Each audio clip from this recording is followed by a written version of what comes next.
Imagine being sentenced to death, not for violence, not for treason, but for asking questions. In 399 BC, the city of Athens executed one of the greatest philosophers in human history. His name was Socrates, a man who challenged authority, questioned everything, and forever changed the way humans think. But why would a democratic society put a philosopher to death? And why did Socrates calmly accept his execution, even when he had the chance to escape? This is the story of the death of Socrates. Chapter 1. Athens after war. To understand why Socrates was killed, we first need to understand Athens itself.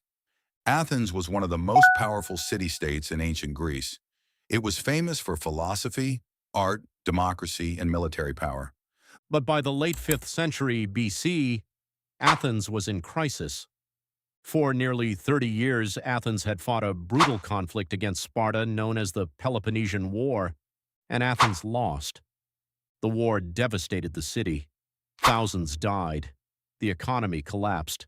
Political chaos spread everywhere. The proud democracy of Athens became unstable, paranoid, and angry. Many Athenians began searching for someone to blame. And in this atmosphere of fear and tension, Socrates stood out. Chapter 2. Who was Socrates? Socrates was unlike most philosophers of his time. He didn't write books. He didn't claim to know everything. In fact, he often claimed to know nothing at all. Instead, Socrates spent his days walking through Athens, questioning people, politicians, soldiers, poets, craftsmen, anyone. He would ask simple questions like, what is justice? What is courage? What makes a good person?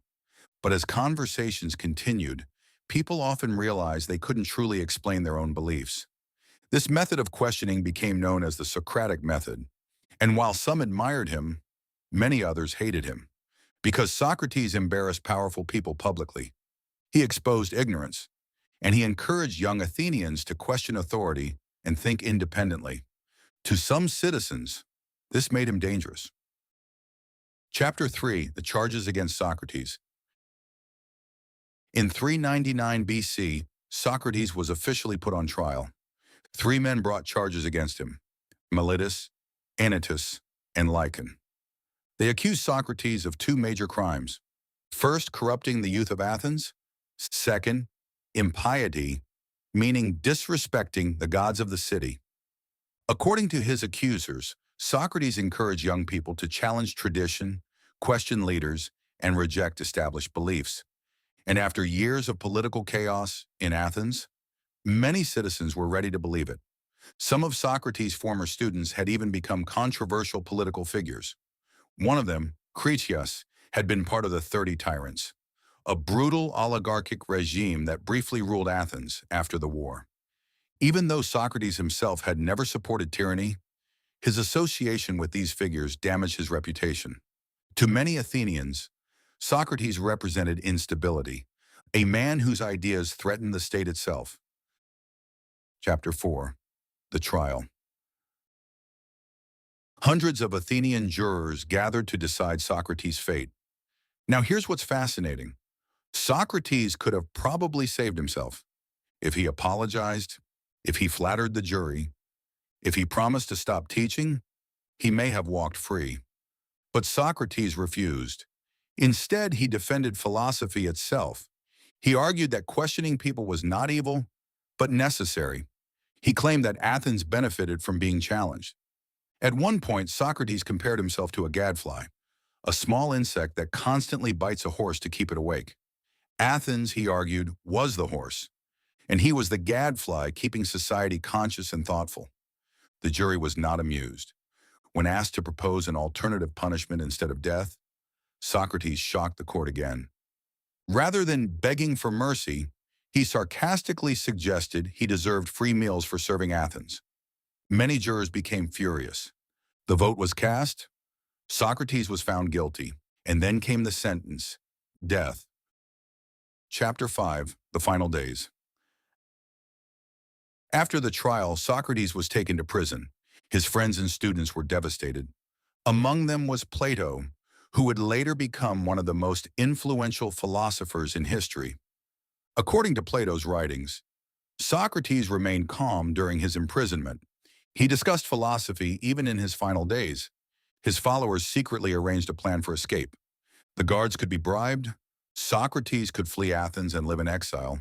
But once again, Socrates refused. Why? Because he believed deeply in the law. Even if the system had treated him unfairly, he believed breaking the law would betray his own principles. To Socrates, living with injustice was better than committing injustice yourself.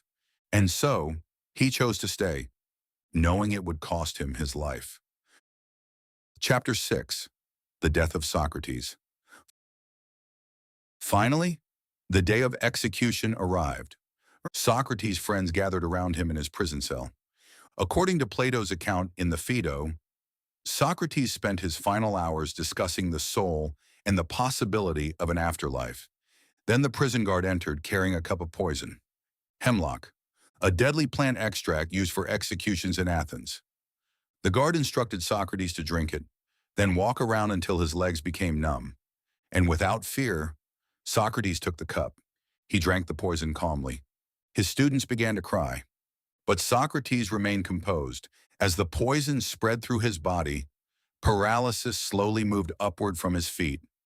His final recorded words were reportedly, "We owe a rooster to Asclepius.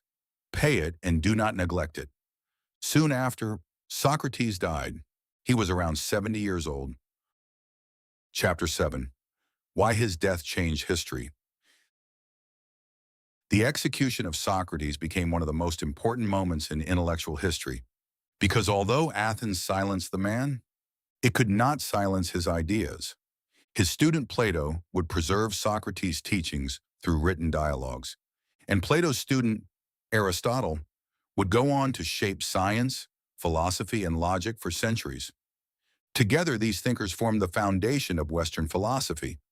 But Socrates' death also became a symbol, a warning about what can happen when societies fear free thought. For thousands of years, philosophers, writers, and political thinkers have looked back at Socrates as a martyr for truth and intellectual freedom. A man willing to die for his beliefs, not with violence, not with rebellion, but with questions. Ending. More than 2,400 years later, the questions Socrates asked still matter. What is justice? What makes a good person? How should we live?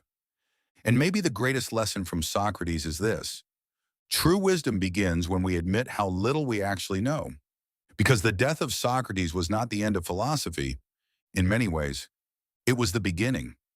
If you enjoyed this journey into the ancient world, make sure to subscribe to the Antiquity Hub for more stories from history, philosophy, and the rise and fall of civilizations. And let me know in the comments, was Athens justified in executing Socrates, or did they silence one of history's greatest minds? Until next time, keep questioning.